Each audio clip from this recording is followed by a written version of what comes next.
horrendous. I can't give it enough words how I felt. And all I could think was, what can I go back to doing? Can I go back to Slimming World? Can I go back to Weight Watchers? Can I go back to something? And I just thought, I can't go back to doing one of those things. I just can't. I need something new. And then I thought, what is there that's new out there? And I couldn't find anything. And then it was my youngest daughter who, on one day when I was beside myself and crying and saying, I can't stand this any longer, she said, a friend of mine's heard of this thing. And this is what she said to me. It's all about calorie counting, and it's and it's a Facebook group, and it's run by a man. And all I could think was, that won't work for me. Absolutely will not work for me. But all I thought was, if I say to her, no, I'm not trying that, she's come up with an idea, and she's not going to come up with another one, because I'm going to say, no, I couldn't be bothered to try that.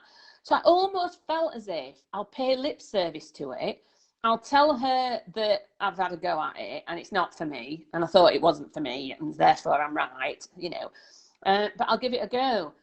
And I met you, Connor, at the Kenwood Hotel. I can remember it. I can remember exactly where we were sitting. I can remember that you asked me if I wanted a coffee, and I couldn't think to myself, is it all right to say, yes, I want a coffee? Shall I say I want a black one? Because if I say I want one with milk in, is he going to say, well, that's your problem, you drink coffee with milk in? Or better not ask for a latte. Shall I ask for even that very first meeting, thinking, he's going to be judging me. I know he's going to be judging me for whatever I answer to this question. Do you want a coffee? It's like, I'm so sorry. ridiculous. Were you nervous then? Is that what you mean? Mm. Yeah. Yeah. I'm really sorry about that. Yeah. People often are nervous. I understand. I am a random bald guy from the internet. Yeah. No, seriously, yeah. An unknown stranger, a guy who's not fat, who, well, what's he going to know about losing weight? What's he going to know? How's he going to be able to help me? How is he going to be able to help me? It was just like, no way. When I met you. Like you're saying, minimal relatability. Like most of the people I coach are ladies, aren't they? I understand. I understand this. And most of the Slimming World coaches and the Weight Watchers coaches are all ladies.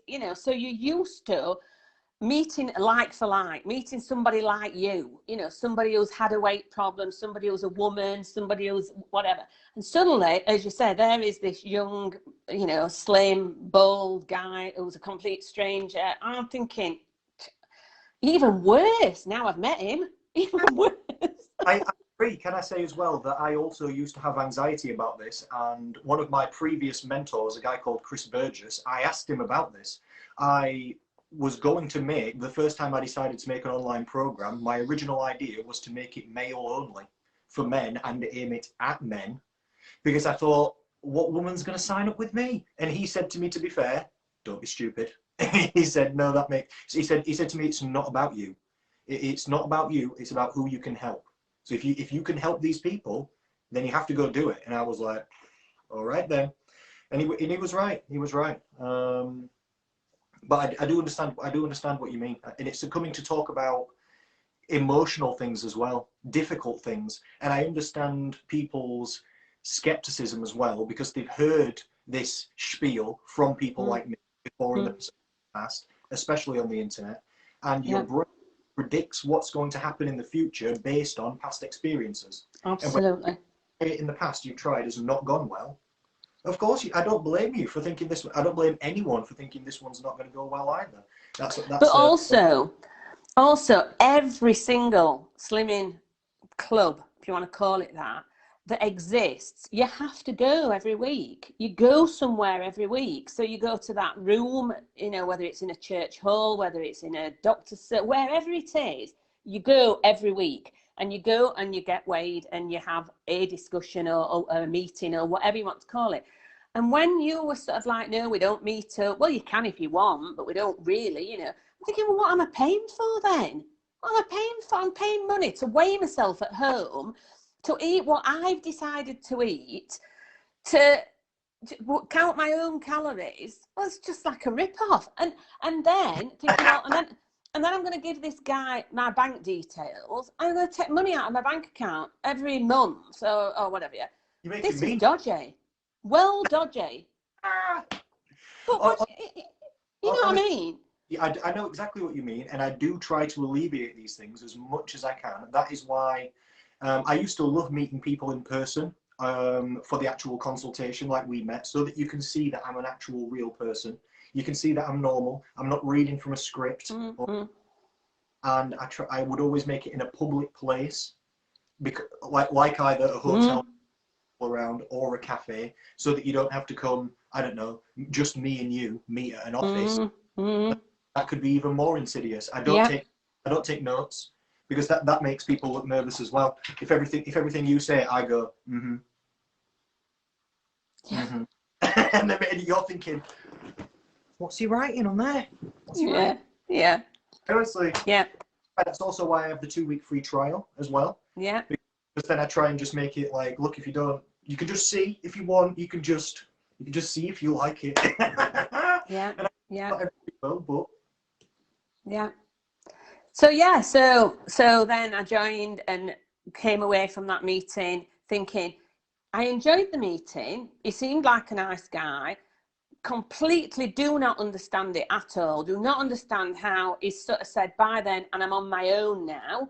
I walk out of here. He's not arranged to meet me again. He's not said, come back next week or come back next month or I'll see you again in a fortnight or anything. He's just literally taken my bank details and he's going to just walk off, and I'm just going to go back to my house and do it on my own then. The worst sales pitch I've ever heard in my life. This is amazing.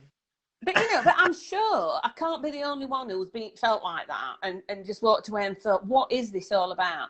And then suddenly there's this Facebook group, and suddenly there's this welcome post going there, and suddenly loads of people are like, hi, I'm here and welcome and I can help you and all this. And suddenly you think, it's not just that guy then, it's a whole bunch of people who was going to help me and guide me and advise me and send me recipes and help me when I'm struggling and congratulate me when I'm doing well and all that. And of course, the rest is history. However, as I've said to you many times, Connor, still really, really hard to sell this program to anybody else. That because of those words, it's counting calories, it's Facebook based, it's run by a young guy who's, nutritionist. It doesn't really sell it. Somehow it doesn't sell it. And you said to me right at the very beginning, you don't have to try and sell it. Eventually, your results will sell it for you. So words to that effect. And that's exactly what's happened. That at first I was trying to tell everybody about this fantastic group that I joined, and everybody was giving me that look, as to, whatever.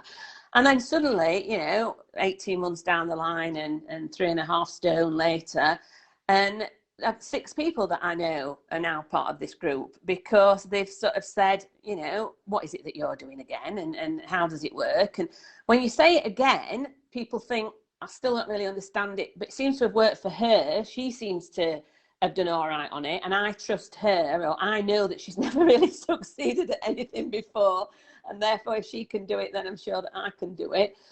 And that's it really. So we are where we are. I'm wanting to move forwards